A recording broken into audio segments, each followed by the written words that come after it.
Hey friends, it's been a while since I used this little video toy. It's kind of fun. I remember being so surprised when someone got totally offended just because I was a face in the clouds. Well, I figured it out. The only reason you're going to get offended over that is if you think heaven is in the sky. I think that person needs to go a little deeper.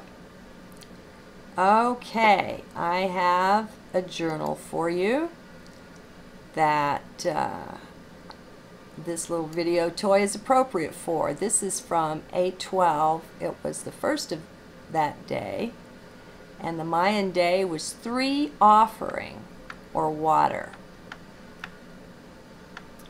Okay, let's see what I had. Boy, I had the screen turned down and everything. I mean, I was in bed when all of a sudden it just came on me that I had to journal, so here I am.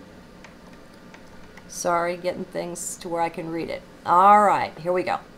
Things are still heavy for me. Well, both heavy and light. Let's see if I can explain. My eyes have been bothering me a lot. I'm giving them soothing rinses and, caring for them. Coconut oil is good, but still it persists. I guess the body is eliminating toxins, which makes sense considering the tinctures and herbs I'm using. Still, I'm not getting carried away with it, so I'm not sure what gives here. We'll see.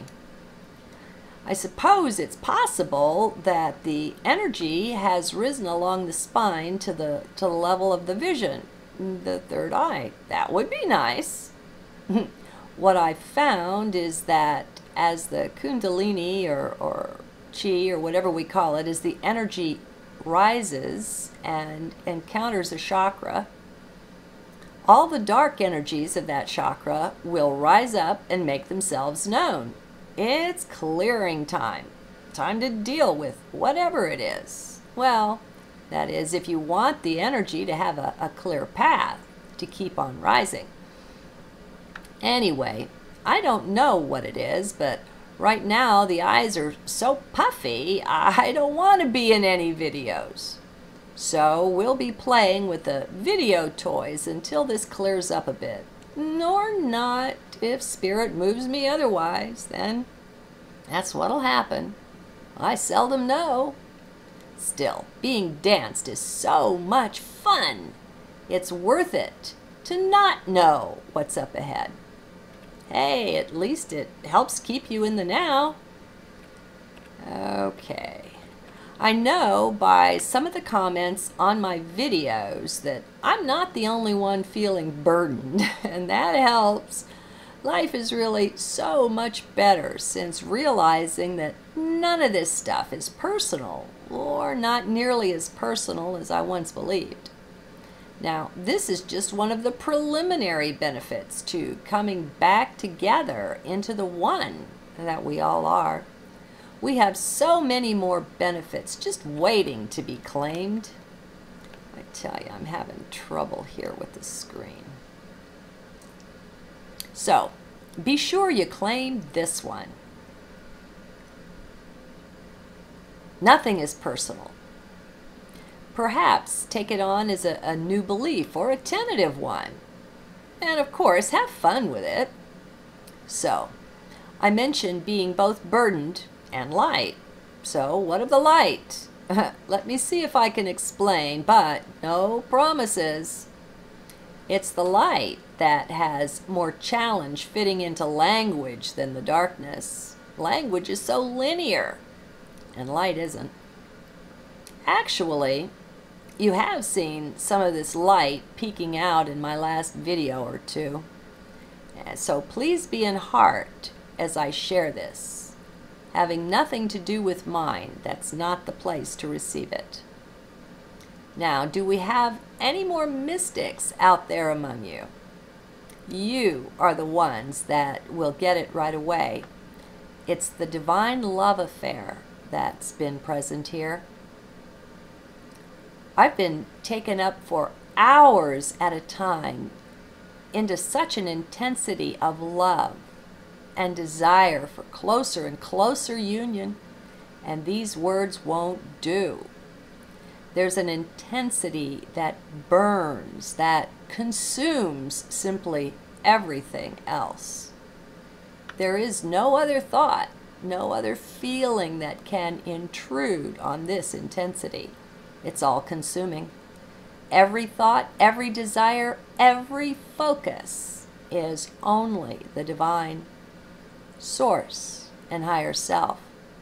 There's such an intensity of love that it demands the fuller and fuller presence of the beloved right there in the self. It's to be one great big yearning for that, the fulfillment of being all one. Now, this is not unheard of in the life. As all mystics will know, this is the consuming fire of our life. If it's not right there on the surface, like this is, then it's just beneath, ever present and accessible. Love and the divine. However, when this happened earlier, it seemed the focus, well, I put a dash, dash, dash here. Wait, let me share something else first. To be in the midst of this is to be in a fire, a spiritual fire, a conflagration of love. Simply due to the intensity of its burning, it feels in the being much like a spiritual fire. Not that it burns, but because it's so intense, it's all consuming. When this fire burns, there is room for nothing else in the consciousness. And should anything else arise, it's instantly consumed in the blaze. This is both the presence of the beloved and the desire for the beloved to be yet more present. This isn't the consummation, which is something that can come. And yet, when it does, the person that was is consumed. That's what's been called the spiritual marriage or union, the merger into the higher state. Just so you know. Yet, this isn't that. There is something that comes on the being that focuses it this way. This isn't something one intends or sets out to experience. It comes in on the flow, a part of being danced. It's present in me even now as I write, just beneath the surface. Feel the fire, be in heart. Should it intensify and come to the surface, I couldn't journal. So let me see if I can capture more of this to share, since this is the way of every mystic. So in this also we're never alone. Whatever your particular way is, there's a whole coterie of others also walking that way. You are never alone. No matter how alone you may seem, no matter how unique you may be, right where you are, you're not alone. Now, there's no feeling of lack in this, yet there's also a burning desire.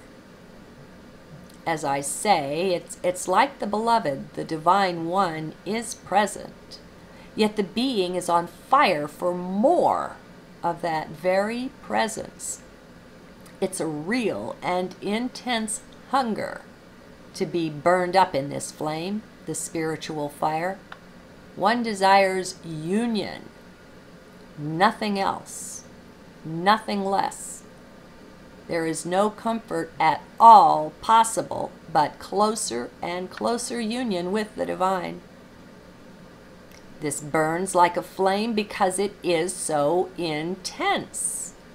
A flame that consumes everything but itself. In this flame, subtle imperfections of the soul are burned away. They can't stand the heat of it. The intensity of the rising frequency, I guess. So it's a perfecting fire, a funeral pyre for the imperfections of lower frequency stuff. Should you try to listen to a video, it must be one that harmonizes with the flame. This is no time to be diving into the New World Order stuff and their shenanigans. It would have to be illuminating or uplifting instead. Yet, in listening to that, there's precious little of your consciousness that would be picking it up. The rest of you is so consumed, you're almost forced into an internal mantra, one you come up with, that expresses the nature of this flame, the way it's burning in you right now. So, as I lay there with the video on, listening, inside me was going on and on, the continual invitation to the beloved to come and abide. The perpetual desire for union, singing its song. What I started to share above when I put the little dashes in was something of the difference of this flame's presence with me now and how it was in earlier times. This flame can be misunderstood. Just because it's present doesn't mean one will respond in the best or the highest way. This rests strongly on your beliefs. Before, years ago, when this intensity of love and desire for union would appear, oh, how I would yearn to be taken out of this 3D life. It made me not want to be here. Why not? I saw my 3D form as that which stood between me and this full union that is the song of this flame. Since that was how I saw things, in the flame's presence I would be filled with yearning for the higher dimensions, to take my life up again there. This is the time when I would sometimes cry and stamp my foot in anger that you can't hug an angel, can't even converse with one, while in this 3D form, at least I couldn't. So, overall, one can see that I used the presence of the divine flame to basically bitch and moan, complaining of my lot. I was in resistance back then. I'm sure the flame, even so, did much good for my soul, but it was in spite of my response, not so much because of it. Back then, I didn't know it, but I had so many things repressed. I didn't know myself well at all. Yet, now it's so different, and I'm so glad. Now, instead of the desire to leave, to run away from 3D in effect, my desire is to be ever more present, here in the midst of it. Instead of wanting to flee, to run away, to rise up into some higher dimension, my soul's song and cry is to have higher self come and abide right here. This is a huge difference, and one I hope will be contagious, actually. The intensity of this flame burns much away. It has a forcing effect due to the intensity. I keep using that word. Whoever you are in the presence of this flame, you will desire something with this great intensity. What it is will come from the structure of your particular garden of belief, your internal geometry. So, mystics out there, get your weeding done now. It's better that way. The being, the soul's desire is simply for this union and to be, to shine. With the intensity of this flame, there must be the shining. It is a fire, after all. It wants to and will shine like some sort of a sun, even if in miniature. It's that intensity of shining that's at the heart of this. So the union that is sought is for the soul as the bride of the light, to throw off everything but the bridegroom, which is the light. This soul desires with amazing, pounding intensity to have the higher self come in and abide, to take over. She will give up and give over anything at all for this presence of the divine. Her own mystical union with the beloved fills her every thought and desire. Have you experienced that? This is a funeral pyre for all attachment to 3D. Nothing can last, can stand the intensity of this flame, which consumes all that is less than itself. All which doesn't burn as brightly as this can't survive. The soul or being comes to know that there is nothing in all of cosmos more desirable than this union, this oneness she seeks. Now, she is seeking this oneness right in the midst of the oneness. You might wonder about that. She is already one with the beloved. We all are. Yet, what she seeks is the direct, touchable, feelable experience of this. Knowing that it already exists is not nearly enough for her. She must have the direct encounter and experience for herself. Nothing less will do. So, though she is already in the midst of plenty of the one, yet she yearns with great intensity for this consummation of the fullness of that oneness. If you are ever in the grip of this, you will understand why it has been compared to the marriage. I don't know of any other analogy that works as well. It's the complete and utter giving over of self into this union that is offered. The total union that is the sole focus of desire. So, in a way, it's to have in your hand what you desire, and yet have that not be enough. It's a bit like the difference between knowing something mentally or knowing it in heart or experientially. The gulf is broad, the difference between those two. This is the two sides of the coin desiring to completely merge and become one. But it's a mystical union, you see, for of course the two sides are already one. It's a deeper, far deeper union that's desired. Anyway, I hope what is here has been helpful to some. Talk about being transparent. But, oh well, it's been fine to follow heart up to now.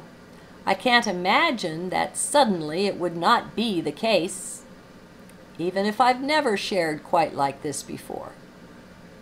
This flame consumes the past as well, for in the past ages, one never shared such intimate things, except perhaps with one's priest confessor. These things were not brought out into the open. For the non-mystics, you'll be experiencing this oneness too, only it will be a vastly different experience for you, is my guess.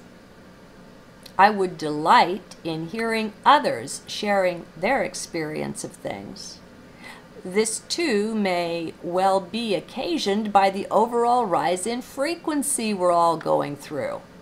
The heaviness, the burden, the weight we're all feeling. This too is the burning off of the dross of our being, the weight put on our soul over the long incarnations. Now, it can also be seen in more simple and scientific terms. When frequencies rise, it is like, well, putting a piece of dirty wood into the fire. Let's say it's covered with pitch or sap, and this one has been kicked around in the leaf litter, and it's picked up all sorts of things as it got tossed around. When it hits the flame, it's all the bits of leaves, pine needles, and such sticking to it that will burn off first, and then the pitch, and then the wood. As the heat of the fire rises, everything extraneous is burned off, and it's not a bit comfortable. These are the incremental steps of the great shift. Sure, there may also be one big push at some point, but folks, had it come already, most of us would not have been prepared. We've got to get some or as much as we can of this junk burned off of us to be truly ready. Otherwise, we too would be burned up in the flame. We're in the process of converting into a sort of a flame ourselves. Flame to flame. That way we will not burn up. As we convert into crystalline light, we'll be better prepared for that final rise in frequency when it comes. Had it come before our intensity, our frequency was sufficiently raised, we couldn't have withstood the contrast.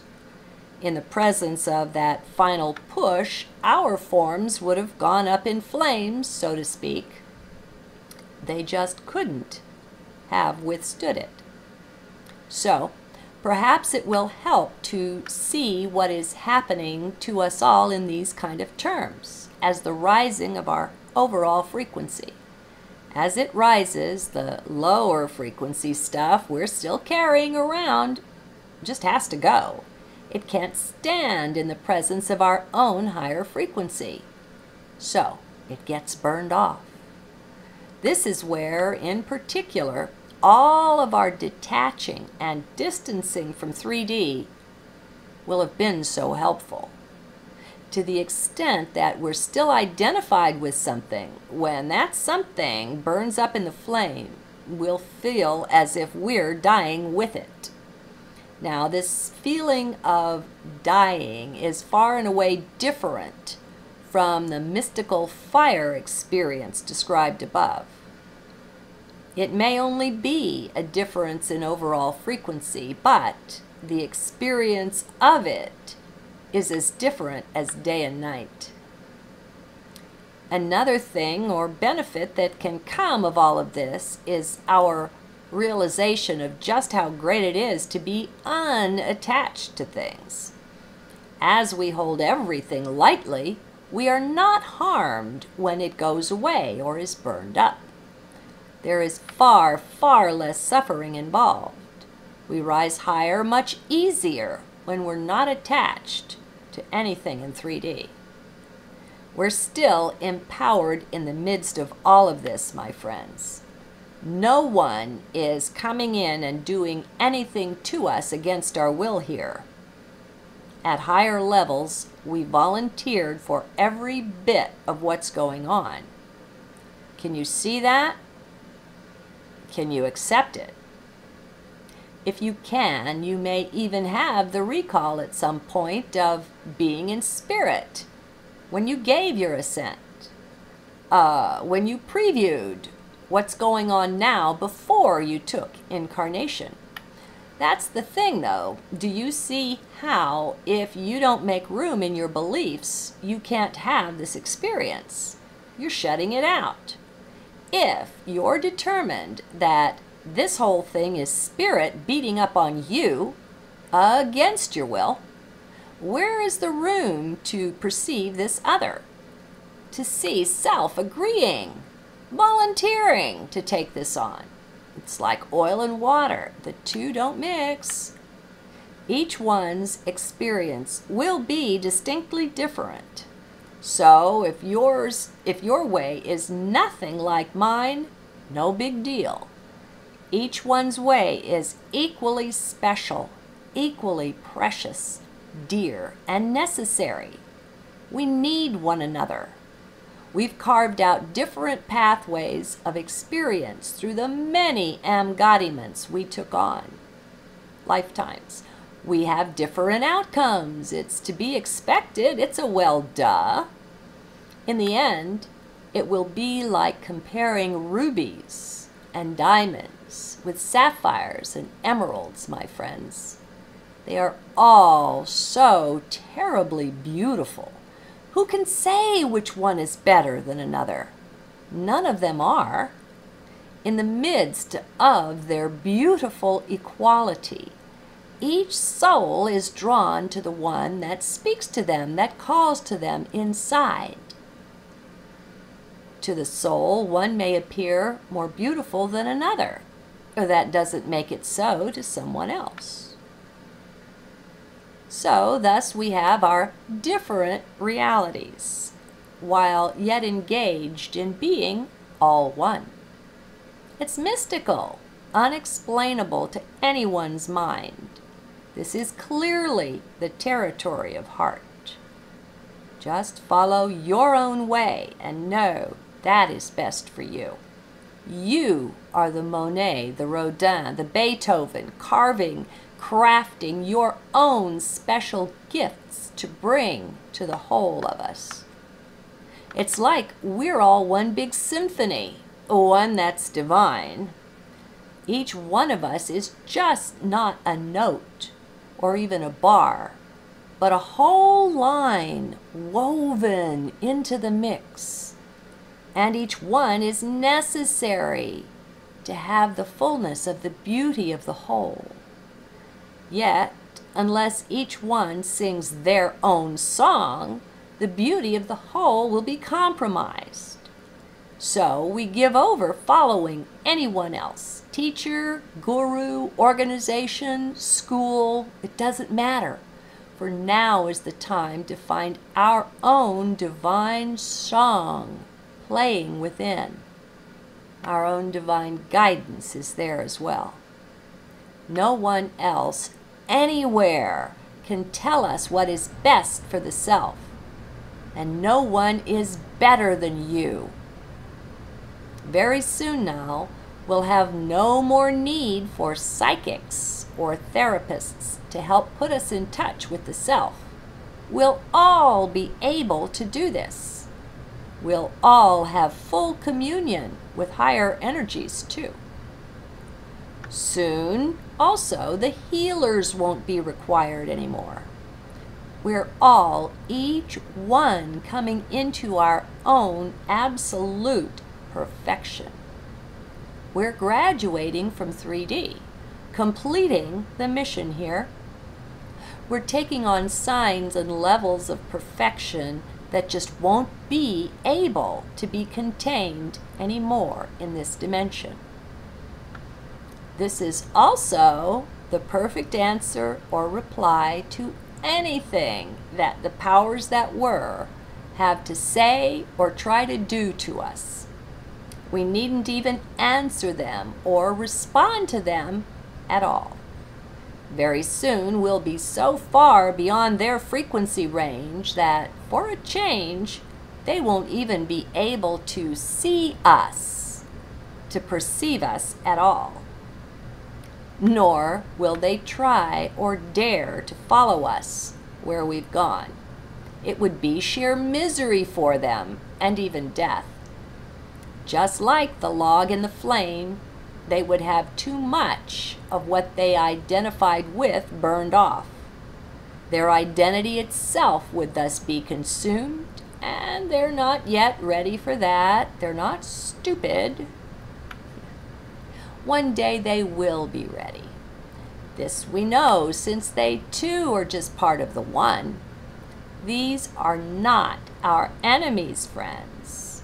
Those were just the parts that they played. I hope you can see that, or that you'll be able to soon. It's in our best interests to drop and work through all of the rage and hate and fear before the rising frequencies consume it for us, along with the part of us still identified with that. That won't be fun, but it's not necessary. So, a word to the wise is sufficient. See to the self. And that's all any of us has to do in any case. See to the self. Our brother isn't our direct concern. We give him over into the capable, loving hands of Source, knowing all are cared for, cared about equally. Remember, none of us can even die, okay? We cannot be harmed. We are all parts or aspects of Source doing our dance down here in 3D. I'll recommend the work of Dr. Michael Newton, and I'll give you a link, for any who desire a boost and assist in coming to resolution with those you may now hate or rage against or fear. In his hypnotherapy work on the between lives state, he came upon this again and again. Those who fought, hurt, harmed one another in 3D life would then meet after that life on the other side. He tells what it was like. He lets them tell what it was like coming together again when they're both back in higher consciousness. Awkward at first, but very comforting when you hear how it works out. Be at peace, my friends. All and everything really is perfect, no matter how it seems now. We will all come into deeper experience and understanding of this perfection. But the experiences must come first. We must take the walk, and the journey itself being the point. It's not some end or destination we're after. The desire of the soul to be consumed in the flames of divine love isn't an end in itself either. This is known to be a new beginning, the first days of a completely new life, a new way of being, even if it's also very old. So it's not an end point at all. There is no ending that is not also a new beginning of some kind. Life is actually cyclical and made of spirals, not straight lines, with beginning, middle, and end points. The view is just different with each step up or down on the frequency range. Let's be so ultimately flexible that anything Source desires of us, we can deliver. We can be. Source does all sorts of dances, and we are those dances she does. Let's be fluid and flowing like the water, able to be bent and twisted into any format or direction by Source. I just can't tell you of the true delight there is in surrendering to the divine dancer, surrendering into the flame of that one. Yet I hope what I've shared here has given some a taste of what may be in their own path, or reminded some of what they've already experienced. Let us be willing to be the beautiful diamonds and rubies, emeralds and sapphires that we are, each one perfect and awesomely beautiful, just as it is. Look to the self to see the perfection resident there. Know Source when you see her, even in self. Namaste.